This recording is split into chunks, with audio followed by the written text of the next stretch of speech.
제대로만 갖고 있으면 정말 인생의 치트키라고 할 수 있을 정도로 너무나 강력한 것이라고 생각합니다. 그런 힘과 추진력을 계속 주게 되죠. 그런 피곤하다는 얘기도 안 하고 지쳤다는 표현도 쓰지 않고 계속 열심히 할 수 있는 이유.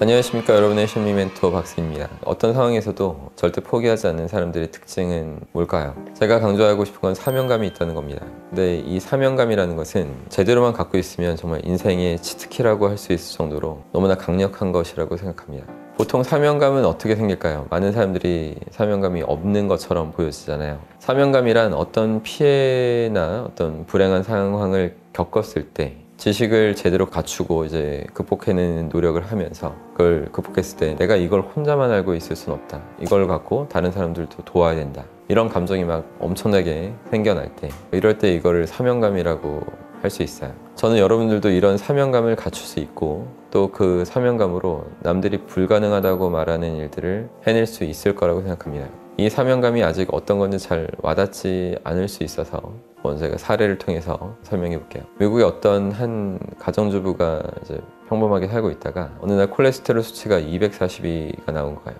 콜레스테롤 수치가 240 정도 넘으면 건강에 있어서 매우 위험하다고 판단하는 건데, 이 콜레스테롤 수치를 보고 충격받은 다음에 그 주부가 그날부터 식단을 조절하면서 6개월 동안 계속 연구하고 자신에게 잘 적용해서 콜레스테롤 수치를 146까지 낮추는 데 성공했습니다. 이렇게 6개월 동안 고생을 해보니까 이제 이걸 남들한테도 알려줘야겠다는 그런 마음이, 사명감이 생긴 거죠. 생전 써본 적 없었던 책을 1년 내에 써서 완성을 했어요. 그렇게 완성했는데 출판을 한 번도 해본 적이 없으니까 어떻게 해야 될지 모르고 막막한 그런 상태였습니다. 그래도 계속 알아봤는데 자비 출판을 하게 됐어요. 3만 달러, 한국 돈으로 한 3,700만 원 정도를 대출받아서 자비 출판을 시도하게 됩니다. 인쇄소를 찾아가서 그 돈을 주고 맡겼는데 정작 그 인쇄소에서는 시간이 지나도 책을 출판해주지 않았죠. 그래서 불길한 마음에 찾아가 보니까 그 사람은 돈을 받고 일을 안 하고 있었던 겁니다. 그래서 경찰이랑 함께 찾아가서 이것저것 따지고 결국 이제 되돌려 받을 수 있었던 건 이제 원고분이었다고 해요. 아주 절망스러운 상황이었죠. 이 절망스러운 상황에서도 이 주부의 사명감은 여전히 그대로였습니다. 그래서 다시 3만 달러를 또 대출받아서 새로운 인쇄소를 찾아가게 됩니다. 이런 우여곡절을 겪은 끝에 결국 세상에 나온 그 책은 16개월 만에 이제 45만 부가 팔리게 됐어요. 이 45만 부면 정말 많이 팔린 건데, 이때 출판사 쪽에서 전국 투어를 한번 해보면 어떻겠냐 이런 제의를 했고, 근데 이 주부는 원래 사람들 앞에 나서는 걸 정말 두려워했고 사람들 앞에서 이제 말하는 것도 너무나 힘들어했던 사람이었습니다. 하지만 그녀가 갖고 있는 그 사람들 도와야겠다는 자신의 지식으로, 자신의 체험으로 그런 사명감은 이제 그 공포를 짓누를 정도가 된 거죠. 그래서 전국 투어를 다니게 됐고 그 책은 결국 1,400만 부가 팔리게 되는데, 여러분 책 이름이 궁금하실까 말씀드리면 영어판으로 버터버스터즈라고 이제 검색해보면 나올 겁니다. 사명감은 이런 식으로 목표를 달성하는데 절대 포기하지 않을 그런 힘과 추진력을 계속 주게 되죠. 그러니까 여러분들도 이런 사명감을 갖추었으면 정말 좋겠습니다.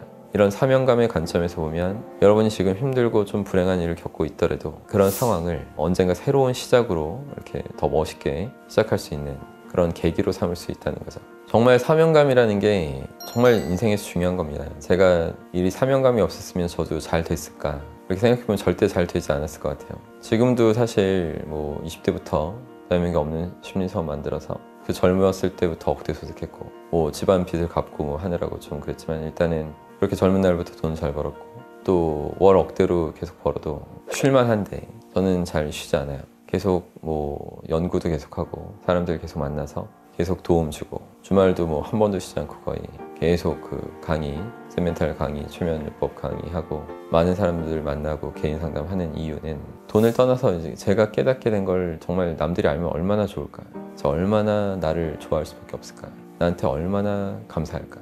이런 생각이 계속 미친 듯이 들고, 그러다 보니까 제가 이걸 이렇게 깊은 깨달음을 내가 남한테 나눠주지 않으면 내가 정말 나쁜 놈이구나, 나만 아는 놈이구나 이런 생각마저 막 들 거라서 그걸 뭐 감당이 안 되고 용납할 수가 없는 거죠. 그래서 쉬지 않고 계속 더 기쁜 마음으로, 남들은 뭐 지칠 거라고 생각할 수 있겠지만 그런 피곤하다는 얘기도 안 하고 지쳤다는 표현도 쓰지 않고 계속 열심히 할 수 있는 이유, 이런 것이 사명감에서 오는 것 같아요. 방금 전도 개인 상담했었는데 뭐 부모님한테 굉장히 많은 부정암시를 받고 좀 무기력감 겪으면서 그래도 열심히 해보겠다는 또 마음의 불씨가 있어서 노력하는 분, 그런 분한테도 제가 1시간이었지만 이 세상의 기본 원리와 인간의 원리, 그리고 또 최면이라는 거, 반드시 최면을 알아야지 사람은 깨우칠 수 있는 거기 때문에 그런 부분을 알려드리니까 이제 바로 눈빛이 바뀌고 비로소 이제 생기가 생기고 그 희망의 어떤 모습이 제가 엿볼 수 있었어요. 그래서 너무나 또 행복했고 내가 얼마나 대단한 일을 하고 있는 것인가,